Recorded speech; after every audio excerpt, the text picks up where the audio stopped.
Earnest Rutherford by Aidan Cullen.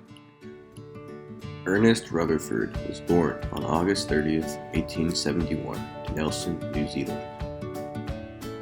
After attending government schools, which were free by the state in his early years, at the age of 16, Ernest received a scholarship and began studies at Nelson Collegiate School. This school was a private secondary school in which he excelled in his studies of science and mathematics.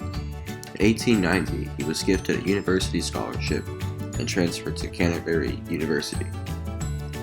He graduated from Canterbury University in 1893 with a Master's of Arts degree with first-class honors in physical science and in mathematical and mechanical sciences.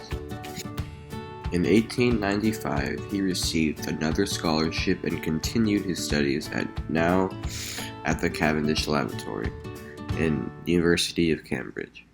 Rutherford became the school's first research student. He worked under Sir J.J. Thomson in 1904.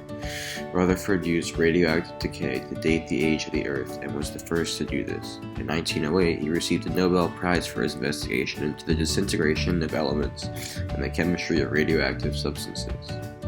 As the head of the physics department at the University of Manchester, in 1911 he conducted the gold foil experiment, in which he worked closely with Hans Geiger and Ernest Martin.